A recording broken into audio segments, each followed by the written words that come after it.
Hi, it's been a few weeks since I did a single seed potato update, and we've done the cutting up and we've done the planting on. So let me show you the cutting up process, and then we'll have a look at the potatoes as they are now.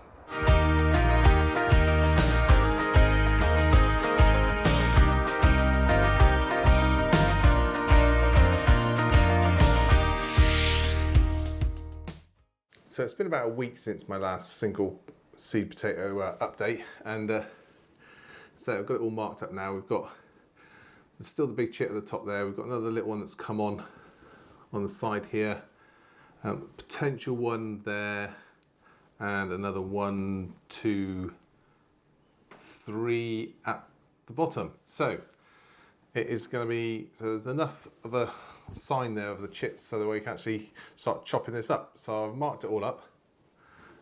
So let's get chopping.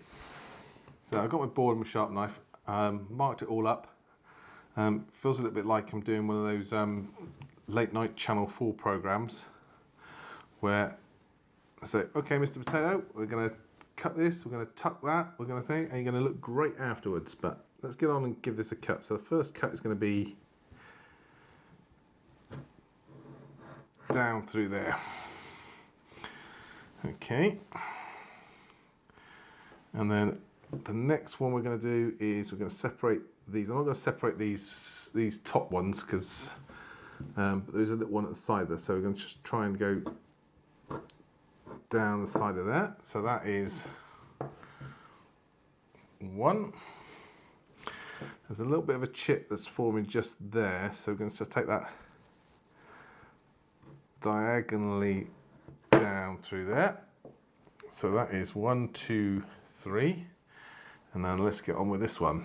So there's a one shot on the side there, one on this side. So we're going to take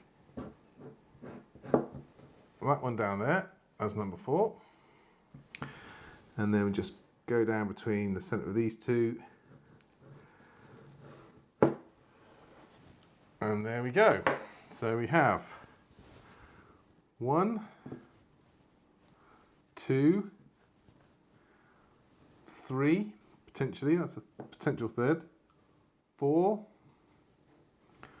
5, and 6. So let's get those in a tray, and we're going to leave those for 24 hours, or about 24 hours, just for these sides to dry off and cure, and then we'll get them potted up. So there we have it, first step done, and we'll be planting them up tomorrow. So here we are with the potatoes all potted up and growing. So this was the one that was a really strong chit on it, and then these are all the other ones which are all sprouting through. So we'll be getting those potted up into the containers like these ones, and what we're going to be doing is slightly different. Is I'm going to be earthing these ones up as they grow, rather than completely burying them, because it's only small bits of potato, so we just want to make sure that they get a little bit of photosynthesis from the greenery before we cover those up. But obviously this one here needs to be covered up quite a bit, whereas these ones will just cover up to the surface, and as they grow we'll earth them up a little bit more. So that's how my single seed potato is going. Hope everybody else's is going well, and we'll look forward to seeing how they grow during the season and final weigh in later in the year. But for all, that's just a quick update, and I'll see you again soon.